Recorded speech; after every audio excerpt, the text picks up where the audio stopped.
Forecast with Jesse Gunkel.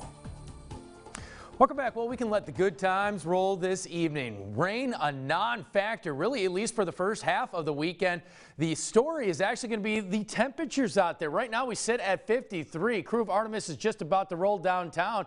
And as you see here, as soon as that sun sets, our temperatures are going to plunge quickly. By the end of the parade route, our temperatures will be sitting in the mid-40s. So add some additional layers and make sure you dress nice and warm out there. You don't want to get a little bit on the chilly side by the time we get to the end of the parade. So again, live tower cam out there, a nice, gorgeous sunset out there. The skies are nice and golden. 53 outside. Winds are out of the northeast now at about 7 miles per hour. But once again this evening, that cold air filters its way into southeast Louisiana, and that's why we're going to look for those overnight lows to quickly drop into the mid to upper 30s by morning. Should stay above freezing, but there is that potential that we could once again see a little bit of frost for portions of the viewing area. So another frigid night ahead of us. However, we rebound tomorrow. Things look pretty nice. We're talking mid 60s by tomorrow afternoon. By tomorrow night, a couple clouds and even the chance for some rain after midnight heading in early on Sunday. And then President's Day, very mild. We're talking 70s for daytime highs, along with the possibility of some rain. Satellite and radar picture, it's clear, it's quiet across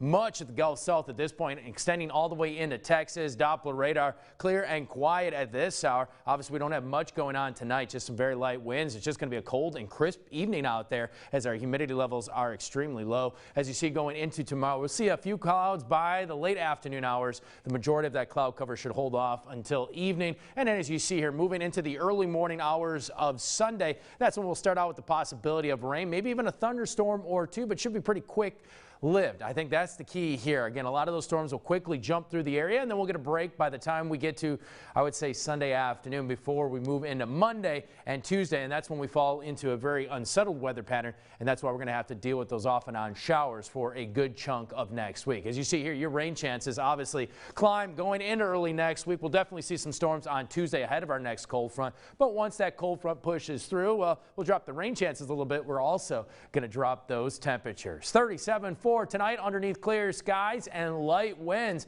Make sure you bundle up. Otherwise, we partnered up with iHeartRadio Baton Rouge. Get your weather on the go. And here's that extended picture. For your Valentine's Day, we're going to wrap it up a little bit on the chilly side. 68 heading into tomorrow. We'll drop to 52. A big difference out there by tomorrow night. 69 heading into your Sunday with the possibility of some morning showers. By the time we roll into Monday, mid-70s out there. A few scattered storms. Looking at your Tuesday, very mild, just shy of 80. So again, a huge swing and upward trend for us, but that cold front dries through. And once again, by Thursday night, there is the chance that we could dip back into the 30s. And just remember, check your BP. Again, it's always a smart move. We'll be right back. And now your